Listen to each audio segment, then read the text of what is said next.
کوئٹہ سے کندھار کے راستے کے ٹھیک درمیان میں چمن کا شہر آتا ہے جو 7,500 فیٹ بلند خوجک پہاڑ کے دامن میں واقع ہے۔ اس پہاڑ کو کاٹ کر انگریز نے 1991 میں ریلوے لائن کے لیے 4 کلومیٹر طویل سرنگ تعمیر کی۔ مشہور ناول امراؤ جان ادا کے مصنف مرزا ہادی رسوا اسی ریلوے لائن کی تعمیر پر ملازم تھے۔ خوجک کا پہاڑ دراصل ایک فصیل ہے جس پر انگریز نے اپنے زمانے میں پختہ مورچے تعمیر کیے تھے جو آج بھی موجود ہیں۔ خوجک کی چوٹی پر کھڑے ہو کر دیکھیں تو پاکستان کے چند کلومیٹر علاقے کے فوراً بعد میلوں تک افغانستان ہی نظر آتا ہے۔ دونوں جانب اچکزئی قبیلے کے لوگ آباد ہیں۔ یہ ایک بہت بڑی سطح مرتفع ہے جسے توبہ کہتے ہیں، جو اپنے قبائل کی وجہ سے توبہ کاکڑی اور توبہ اچکزئی میں تقسیم ہے۔ کوہ سلیمان کے دامن میں موجود اس خطے نے تاریخ کے بہت اتار چڑھاؤ دیکھے ہیں۔ اسپین بولدک دراصل وہ مقام ہے جہاں انگریز دور میں افغانستان اور برطانوی ہندوستان کے درمیان ایک چیک پوسٹ قائم ہوا اور اسے دیگر ملکوں کی طرح ایک سرحدی دروازہ قرار دیا گیا۔ پورا علاقہ اپنی مخصوص ریت کی وجہ سے چمکتا رہتا ہے، اس لیے اسے اسپین یعنی سفید اور بولدک یعنی صحرا کہتے ہیں۔ اسپین بولدک کم از کم گزشتہ 1 صدی سے ایک ایسا علاقہ رہا ہے جہاں مختلف علاقوں کے پشتون کاروبار کیا کرتے تھے۔ اس کاروبار مرکز کو ویش منڈی یا رنگین منڈی کہا جاتا ہے۔ یہ جنوب مشرقی افغانستان تک خوراک اور اشیاء صرف پہنچانے کا واحد قانونی اور بظاہر دکھائی دینے والا دروازہ جس پر کبھی کوئی پہرے دار نہیں ہوتا تھا۔ لوگ مدتوں یہاں سے ایسے گزرتے تھے جیسے وہ کسی بہت بڑے پارک میں داخل یا نکل رہے ہوں اور انہیں کوئی پوچھنے والا نہ ہو۔ پوچھنے کی ضرورت اس لیے بھی نہیں پڑتی تھی کیونکہ کئی 100 کلومیٹر پر پھیلی ہوئی ڈیورنڈ لائن جسے 26 مئی 1879 کو دوسری افغان برطانیہ جنگ کے بعد گندمک معاہدے کی صورت میں ایک سرحد تسلیم کیا گیا، وہ یوں تو کاغذوں پر ایک عالمی سرحد بن گئی لیکن تقریباً 120 سال تک اس کا زمین پر کوئی وجود تک نہ تھا۔ اگر کسی قبیلے کا سربراہ ایک جانب رہتا تھا تو قبیلے کی اکثریت سرحد کی دوسری جانب۔ لوگ زیادہ تر ایک سمت آباد تھے مگر پانی کے کنویں دوسری سمت۔ دالبندین سے نوشکی تک کی سرحد تو ریت کے ٹیلوں پر مشتمل ہے جو راتوں رات بگولوں کی صورت ایک سے دوسری سمت منتقل ہو جاتے ہیں۔ خیبر پختونخوا کے ساتھ ملحقہ 6 قبائلی ایجنسیوں میں آباد یہی قبائل پشتون ہی تو تھے جنہوں نے قائد اعظم محمد علی جناح سے کہا تھا کہ جب تک ہم یہاں موجود ہیں آپ کو انگریز کی طرح یہاں فوج رکھنے کی ضرورت نہیں، ہم ہی پاکستان کے بانک کے پہرے دار رہے۔ ان پہرے داروں نے 60 سال تک پہرے داری کا حق ادا کیا۔ قبائلی علاقہ جات کے برعکس اسپین بولدک کے گرد و نواح میں آباد قبائل چونکہ پاکستان کی تحریک سے وابستگی اور عدم وابستگی میں بٹے ہوئے تھے، اس لیے ان 60 سالوں میں جو بھی معرکہ برپا ہوا اسی علاقہ میں ہوا۔ خان آف کلات کا بھائی پرنس عبدالکریم الحق کے پاکستان کے خلاف اعلان جنگ کرتے ہوئے یہاں سے افغانستان چلا گیا۔ 1974 کے ذوالفقار علی بھٹو کے آرمی ایکشن میں تمام بلوچ اور پشتون مزاحمت کار اسی علاقے سے گئے اور وہیں سے آ کر پاکستان میں تخریب کاری کرتے رہے۔ سوویت یونین افغانستان میں داخل ہوا تو 10 سال یہی علاقہ آمد و رفت کا رستہ بھی رہا اور میدان جنگ کا بھی۔ ان 60 سالوں میں اسپین بولدک کی چیک پوسٹ جس پر ایک بہت بڑا FIA کا تھانہ اور کسٹم کا ویئر ہاؤس بھی واقع ہے، کبھی بھی ایک ویزا والے داخلی دروازے کے طور پر کام نہیں کیا کرتی تھی، سوائے ان چند غیر ملکیوں کے لیے جنہیں افغانستان سے گزر کر آگے جانا ہوتا۔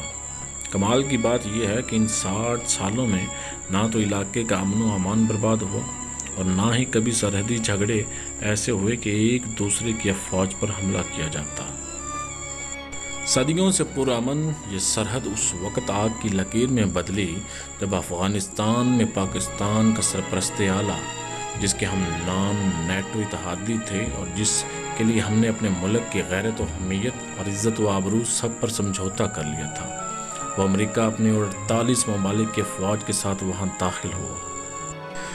پاکستان کے اقتدار پر مشرف مسلط تھا، جس کی سیاسی بصیرت کا یہ عالم تھا کہ وہ کہتا تھا کہ جب طالبان کی حکومت کو امریکی افواج شکست دے دیں گی تو وہاں پاکستان کی مرضی کی حکومت قائم ہوگی۔ حالانکہ دونوں جانب معمولی سمجھ بوجھ رکھنے والے کو بھی علم تھا کہ وہاں پاکستان مخالف بھارتی پروردہ شمالی اتحاد کی حکومت قائم ہونے جا رہی ہے، اور آئندہ جتنے سال بھی امریکی افواج اور شمالی اتحاد وغیرہ افغانستان پر حکمران رہیں گی، پاکستان کے دیار کی خیر نہیں۔ ہم 20 سال یہی سمجھ کر اکڑتے رہے کہ ہم دہشت گردی کے خلاف جنگ میں امریکہ کے اتحادی ہیں، جبکہ حقیقت یہ تھی کہ امریکہ نے 20 سالوں میں ہمیں دہشت گردی کی سہولت کار والی ریاست تصور کرتے ہوئے ہمیں بدنام بھی کرتے رہے، اور بھارتی قونصل خانوں سے لے کر افغان خفیہ ایجنسی کی مدد سے ہمارے شہروں کو خون سے بھی نہلاتے رہے۔ ہم نے امریکیوں کو اڈے افغانستانیوں کے لیے دیے تھے، مگر انہوں نے 500 سے زیادہ ڈرون حملے پاکستانیوں پر کیے۔ وہ قبائلی جو 60 سال پاکستان کی سرحد کے بلا معاوضہ پہرے دار تھے، ان کو پاکستان سے لڑوانے اور متنفر کرنے کے لیے سب سے پہلے نیک محمد پر ڈرون حملہ کیا گیا، جو پاکستانی فوج سے معاہدہ کر کے خوش و خرم گھر لوٹ رہا تھا کہ اب امن آئے گا۔ 20 سال آگ اور خون کی ہولی کھیلی گئی۔ اس آگ اور خون کے موسم میں کچھ ایسے نابغے بھی تھے جو امت مسلمہ کو متحد نہیں دیکھنا چاہتے تھے۔ ایسے افراد سرحد کی دونوں جانب تھے جو امریکی تھنک ٹینکوں اور پاکستان سیکولر سیاسی عسکری قیادت میں چھپے بیٹھے تھے۔ انہوں نے دفاعی طور پر یہ تاثر قائم کروایا کہ اب افغانستان پاکستان کا کبھی دوست نہیں ہو سکتا، اس لیے پاکستان اور افغانستان کی 2640 کلومیٹر سرحد پر خاردار تار لگائی جائے۔ جس دہشت گردی کا بہانہ بنا کر یہ خاردار تار لگائی گئی، آج 20 سال بعد عالم یہ ہے کہ دنیا کے کسی سیاسی عالمی یا علاقائی فورم پر دہشت گردی کے خلاف جنگ کا کوئی تذکرہ ہی نہیں۔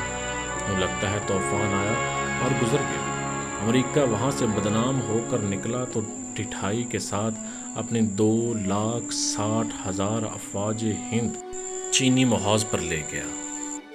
لیکن اس بدلتے ہوئے موسم میں ایک اور عظیم تبدیلی آئی کہ وہ ٹوڈی حکومت جو امریکہ نے قائم کی تھی، آج افغانستان کی کسی سرحد پر اس کا کوئی کنٹرول باقی نہیں رہا۔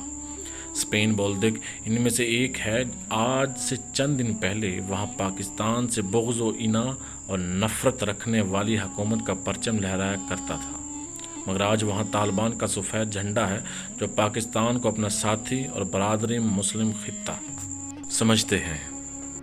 سرحدیں زمین کی لکیریں نہیں ہوتی، دلوں میں آباد ہوا کرتی ہیں۔ زمین کی لکیریں ٹینکوں اور بختر بند گاڑیوں کے پہلے رون دیا کرتے ہیں، مگر دلوں کی لکیریں قائم رہا کرتی ہیں۔ اسپین بولدک پر طالبان ایک ایسا ہی ماحول چاہتے ہیں جیسا ان کے پہلے دور یعنی 1995 سے 2001 میں تھا۔ وہاں آنے جانے والے ایک دوسرے کو خوب جانتے ہیں، اور طالبان کی گزشتہ حکومت کے 6 سالوں میں یہاں امن بھی تھا اور اربوں روپے کا کاروبار بھی ہوتا تھا۔ آپ ویزا اور پاسپورٹ کے چکر میں پڑے ہیں، لیکن کسی کو اندازہ تک نہیں کہ افغانستان بدل چکا ہے۔ دہشت گردی کے خلاف جنگ اب ختم ہو چکی ہے، لیکن وہ جو چاہتے ہیں کہ 2 مسلمان ملکوں کے درمیان ایک دیوار کھڑی رہے، وہ اسے گزرنے نہیں دیں گے۔ لیکن تقدیر نے ہم سب کی قسمت میں کچھ اور ہی لکھا۔